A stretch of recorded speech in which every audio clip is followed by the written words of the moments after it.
Imagine winning your Olympic gold medal in karate just after getting flat out KO'd. Like, how does that even make sense?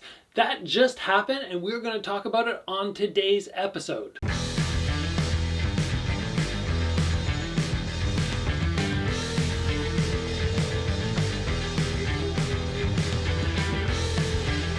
Alright guys, I just got back from shooting some pool, getting some dinner, and I was doing a little recap of all the Olympic events I am interested in, what happened over the last 12, 13 hours, and I saw something on the karate final at 75 kilos that just blew my mind. One competitor lunges forward to throw his shot, his other hand drops, the guy who's defending leans back, throws that high kick, and just scores a flat out KO. Now, it looks to me like they're fighting under sort of karate style point fighting, and I'm assuming the contact is very minimal because the guy that landed the head round kick ended up getting disqualified, which means the competitor who was flat on his back, who was KO'd for minutes, ends up winning the gold medal. Talk about a lousy way to win gold at the Olympics, especially in a fight sport competition where you're supposed to be able to defend yourself. Man, that's a terrible way to achieve a gold medal. But even worse for the guy who ended up getting silver because he KO'd a dude and disqualified him. Like, obviously the better fighter. So first off, guys, I want you to let me know what you think about this. Now, I have some thoughts. I'm going to share them with you as well. And what I want to do very quickly is I want to look at the rule set and tell you a little bit of a story, because something very similar to this happened to me when I was about 12 years old. It was sort of my first competition where I flew somewhere to compete. So first off, let's understand point fighting. It's very similar to, maybe if you don't have a real basis for this, it's very similar to Karate Kid. You have, let's say, an opponent in front of you, and it's not so much who can do lots of damage over and over, it's who can score the shot first. If you can bounce in and go fake and touch them to the body before they touch you, you win that point. Whoever generally, at least the way I used to do it, gets 3 points first will win. Now, there's probably a different rule set in the Olympics, but I have not really looked because I knew it was going to be really a watered down version of karate, in my opinion, even though I used to fight this style. But I feel from the point fighting I used to do, I've sort of moved up bit by bit, took on new challenges. I like the style I compete in now. I like the full contact aspect, because it was back in 1998. I went down to this big tournament in Vancouver. I was living up north in BC. I believe there were something like 50 plus competitors, and you fight and the winner goes on. You fight and the winner goes on. So I made it to the semifinals. I did a fake down to the body, rechambered, went up for the head kick, and at the same time, the guy who was attacking me threw his hand down, and very similar to the footage you already saw from the Olympics, he threw his head right into my foot, and I threw my foot into his head. I guess it's a bit of both. And he went down, and I ended up losing so many points. I think I was up 3-0. I ended up losing 4 points, which put him up 1-0. I had something like 30 seconds left. I couldn't win. I couldn't recover. I ended up taking a bronze medal that night, but very, very frustrating. And as soon as I saw the clip of this silver medalist in the Olympics, the guy who knocked out the other fellow, as soon as I saw that, I went, oh my gosh, I wasn't in the Olympics. I was just like a 12-year-old, and it still hurts me what happened, being the better fighter and taking the loss. But what I want to do very quickly before everybody completely loses it on the karate rules here, I want to look at MMA and what happened in the 135-pound division recently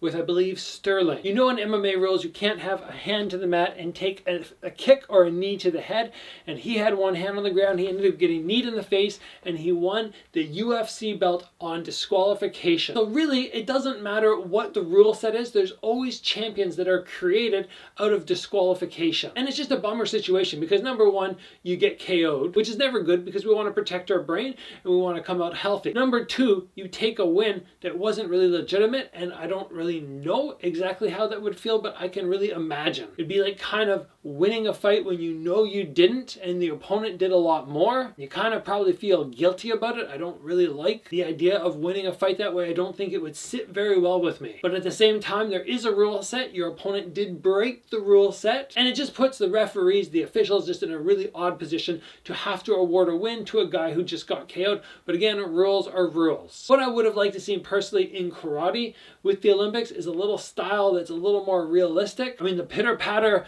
point point fighting stuff is great for learning, but as you move on and you want to be more of a legit martial artist, you want to make sure that you're able to deal with full power. And what we can learn from that footage in the Olympics is if you throw your head forward and your other hand's down, you're very likely going to walk into a kick. But I guess under karate rules, you know, if you touch the guy first and then the kick comes up, they have to pull it and you feel safe. You feel like you scored the point. But really, throwing a lead arm to the chest or something like that is not going to do anything, even if you touch them, when that head kick comes up and puts you down. Anyway, guys, this story was just too interesting for me not to share with you. I'd love your take.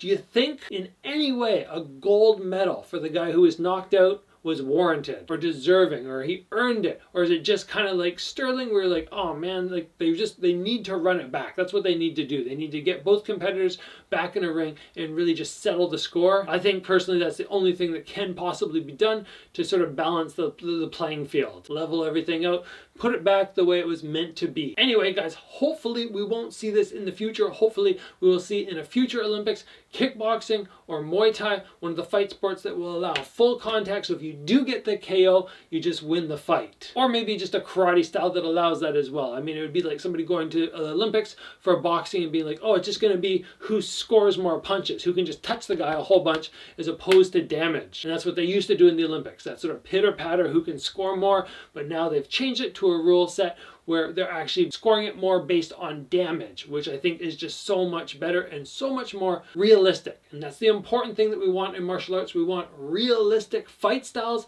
not pitter-patter touch stuff, which is good for kids, but is no good for adults in a real street fight. Anyway, guys, I hope you enjoyed the episode. If you haven't already, throw a comment down below. Of course, give the video a like. If you have not already, join the channel and get subscribed. As always, guys, train hard. I'll see you back here soon for another video.